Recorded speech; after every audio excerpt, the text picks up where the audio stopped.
Okay, volunteerism, that's what's going on. We got a guy here who's going to tell it like it is. He shoots from the hip. Mort Flexer, you're on. I can't hear what you're saying, Reed. My ears are still ringing from the gunshot. Well, I missed you. Anyway, let me wish our guest a good morning. Morning. And you too, Reed. And particularly you, ladies and gentlemen. You know, I've been speaking to a number of people I know about my age, because I'm starting to feel guilty that I haven't bought anyone a Christmas present yet. And I find that's very common among people my age. Male and, well, women are not quite as bad as the guys, but almost. We have two problems in dealing with the secular aspect of Christmas, let's say. We tell everybody that we don't want anything for Christmas, that we don't need anything, that we've, at this point in life, we've bought everything we need, or we've been gifted with everything we need.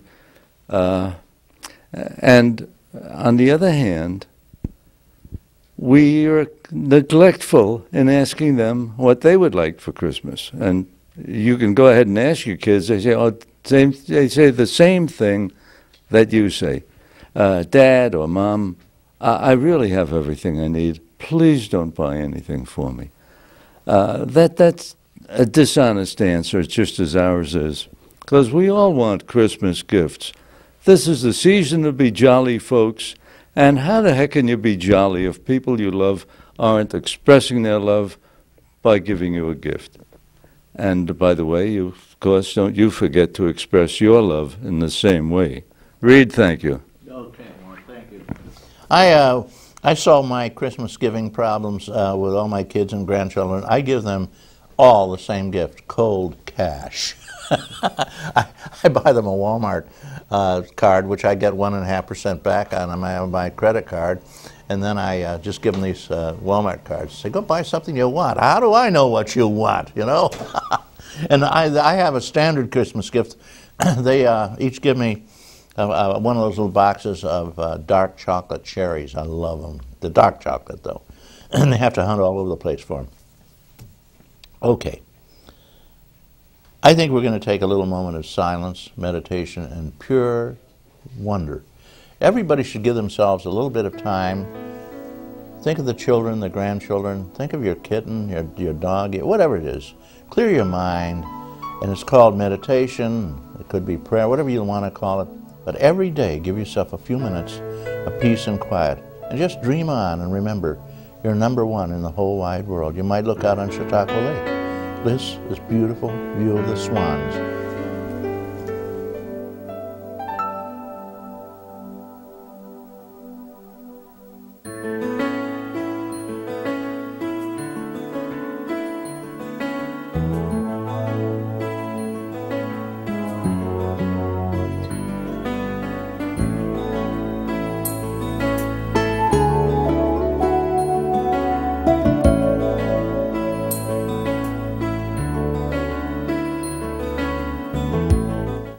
Beautiful. It's so restful, the water. I guess it's because the water, the ocean and the seas and the water runs through our bodies. We're part of it. We took it with us when we left the sea. We started out there, all of us. Don't you feel your blood pressure down a little bit? Now, if you meditate every day, for a few minutes even, the doctors tell you'll probably have a 10% drop, or a 10% drop in your blood pressure, which is going to be real nice. You'll live a lot longer. We have with us a guest, Rudy Mueller. He doesn't know that he is really going to come on after a while. we have our little song and dance we love to do in the beginning of the day. Rudy is a representative of down, where are you from? What do you represent area? Lakewood Best-I. Lakewood Best-I in the legislature, and he's doing the job. He's doing a great job down there, they tell me. And I just wanted to ask you a couple of things. First of all, where do you come from? Where'd you grow up? Lakewood, Ohio. Lakewood, Ohio. So you haven't gone very far. Still in Lakewood, right? Yeah. When we came here 17 years ago, I said, I have to live in Lakewood. Yeah, well, why not? It's the same old game. And what did you go to school down there, or where'd you go to school? I graduated from high school there, and then I went to Northwestern and graduated from Case Western, oh, yeah? which is in Cleveland. And what did you study there? Biomedical engineering. Okay, so you know a little bit about biology, a little bit about medicine. And then I went to medical school at Ohio State. Did my residency in Chicago at Northwestern. Okay, and are you practicing medicine at this time? Oh yeah. What do you do? What's your specialty? Do you have any? Or just internal medicine, though many of my patients are elderly. I also specialize in geriatrics. Okay, that's a whole different field in itself. You of all your life, you came to my attention years ago because I've been basically campaigning for universal health care, meaning the real universal health care. They give us this fraudulent stuff, but whereby everybody is automatically getting health care. There's no question to ask. You'll walk into any doctor's office, any hospital. They don't require you to show the proof that you can pay. You're already taken care of. It comes out of the general taxation, and it's considered a right. We haven't got that. We're the only we're the only industrialized country in the world that doesn't have this, and a lot of the money, 30% of it, goes toward the healthcare insurance companies. They make it's a bonanza worth trillions. We haven't been able to get it. They 1,400 or 15, depending on who you believe, healthcare insurers are basically paying off Congress, is what they tell me. That's what you're seeing on television, and not too much on television because they want to keep that quiet. It's a secret. Is this going to change? What do you think? Someday, hopefully. I agree. I think healthcare is a right, and I'd love to see everybody covered and get access to quality, affordable, accessible healthcare, but it's not happening. It doesn't happen in this county, and it doesn't happen in the state or across the country, and it's really a shame. A lot of people can't afford healthcare, and they don't have access to it, despite what you may or may not be told, but I see it every day, especially in the emergency room. People crash into the emergency room. Yeah. As a matter of fact, the emergency room becomes the local doctor for a lot of people because they get a minor infection and they can't go to a doctor to get that fixed. So when it becomes rip-roaring infection covering their body and they're on the verge of death, then they call the ambulance and off to the hospital they go. And of course, it's a huge expense to the hospital.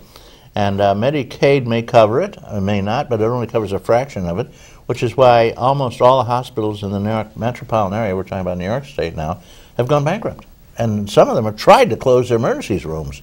They're literally down in the New York City Central, such hospitals as St. Vincent's and the bigger ones, there are literally lines around the block of ambulances waiting to get in on Friday and Saturday night, many of them gunshot wounds, of course.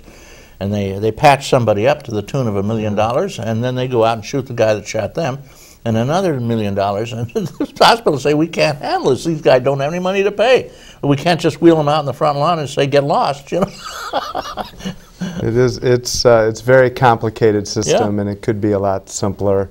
And because of the complexity, and there's numerous issues, but that is there are many reasons why our costs are high, but I believe because we don't provide decent health care, basic health care coverage to everybody, many end up getting sicker and end up coming into the emergency room, and it costs more. Some people don't make it to the emergency room. They die at home, and their costs obviously aren't high, but you know, if we're going to take care of people when they show up in the emergency room, then we need to provide basic health care to everybody, so that you know, there aren't as many sick people who are getting, you know, people are not getting basic health care, and they are crashing into the emergency room with infections and untreated diabetes, so forth and so on. How many people are not getting health care in the United States? We have now, what, about 300 million, 350, what is it, people in all? There's 300 million people, about 16% don't have health insurance, and probably even more, probably a third of the population's uninsured or underinsured. Now you could not have health insurance and still have health care. It's just the affordability is much less, and you get less health care, less basic health care, and you know, it's not like the uninsured get no health care. They get some, but they tend to get it later. They tend to present sicker, Their issues tend to be more complex. They present later.